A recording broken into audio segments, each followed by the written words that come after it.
Hey, welcome back. Thank you so much for checking out this video. Hope you're having a fantastic day.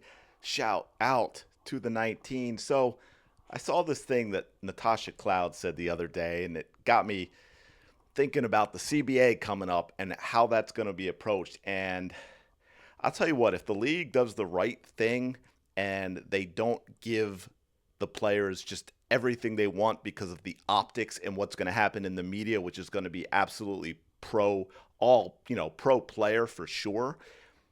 And I think it's a mistake for the league to give the players everything they want. I'm not saying the players don't deserve more than they have if the league has grown and there's profitability, but from everything I'm seeing by the players, they're going to ask for way too much. And this is my advice to the league. This isn't a complaint video, although I know to some of you it will sound that way, but this is you need to handle this differently to get the league where everyone, believe it or not, yes, even the Caitlin Clark fans actually want it to go, and this does not help.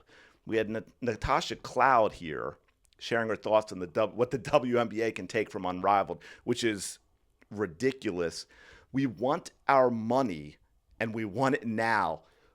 Oh my God, I don't even know if I can read the rest. In my 10-year career in the W, we've grown so much, but there's so much room left to grow. Just prioritize the players. Okay, well, what money and why should you get it now? You haven't grown in 10 years until Caitlin Clark, and that's where all the growth has come from. We've been through this a million times. The league has been flat for 20 years before Caitlin Clark.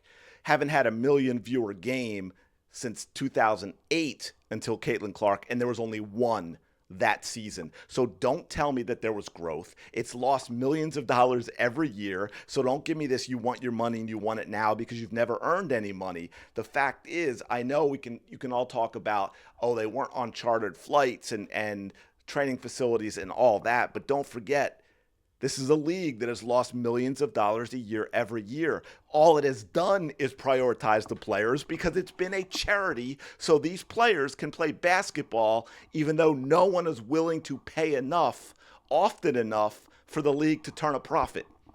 So yes, the players have been prioritized, okay? So this is the attitude that I'm worried about is going to have the league not even have a 2026 season, or the league, because of the optics in the media, the league will give the players everything they want, which is clearly, from everything I'm seeing, too much. And then that's going to have negative consequences long term because they still are going to need to transfer Caitlin Clark's popularity to the league. And that's done a tiny bit. I know Clark fans that watch other WNBA basketball now that didn't before, but it's not enough. You can't have Caitlin Clark games do 1.17 million viewers per game and the rest of the league do 394,000. 394,000 doesn't get it done. It doesn't get it done. Let me give you a quick thing. It's funny. Everyone's trying to, and this is what I said in the beginning. The whole point of Unrivaled was to using something that you really can't compare, that which they can keep expenses way down, but using what it does in terms of the facilities and the money. Again, even though we're talking about a very short league where all the players are in the same place, there's very little money involved. They don't need much to turn a profit, but it's not sustainable. You can expand this 3v3 league and have them being in different cities and all that stuff because the ratings aren't there. They simply are not there. But I said the players would use that as leverage, which is what they're trying to do, as you can see. However, and I'll go through this quickly, but just to give you an idea, because I did a couple early and I was like, I'm not going to put you all through a ratings video every week on Unrivaled. So let me just go through back through some real quick. I think this was, let me just make sure. I think I have them going backwards. Just so you know, this was Friday 2/21. Friday is usually the best night. So this was the most recent Friday. We scroll down. 180,000 for the first game, 170,000 for the second game. Again, the first week, the opening night was over 300,000. It's never hit that again. It's basically between 140 to 200,000 for these games, and there were a couple that were under 100,000. So this was Friday the week before, 214. Let's scroll on down. Let's see if we can find it.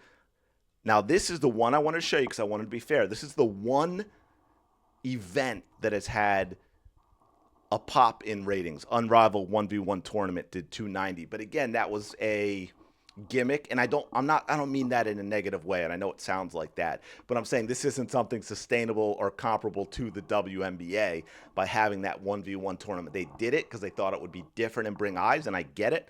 I'm not even arguing against doing it. I'm just saying that is not the number that you can use. So if we keep going back through just the regular games, right, we go all the way back to 2-3. This is a Friday, 190,000. Boom, dropped all the way to 150,000 after the second game. I'll give you a Saturday. True, 130,000. Go back even further to another Friday. 190,000, 140,000. These ratings are terrible. I could go back and show you in all these, but basically this is the only thing I think in all the days I've shown you that was under what the Unrivaled game did on cable. Right? Nothing else is that low. Oh, I'm sorry, The Way Home on Hallmark, which has probably been shown a gazillion times, so I'm sure they eventually turned a profit on it. But this is just not, these are not good ratings. Like I said, they had a couple below 100,000. They got a pop for the 1v1. Most games are between 140, 190, 200,000 a game. That is nothing that you can say to the W. Well, look at these ratings, look at all this. It just simply is not comparable.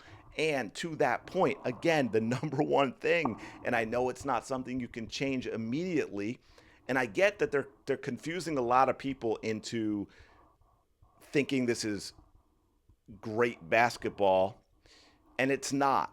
It has improved, again, with Caitlin Clark, some of the players I'm seeing in college. But this is, let me see if I have the right one. I think this is it. Yeah, hold on. This is Sabrina Ionescu. And I'm just going to show this real short clip, but this is the type of stuff, this is not rare. I know you can take clips and make it look like something happens more than it does.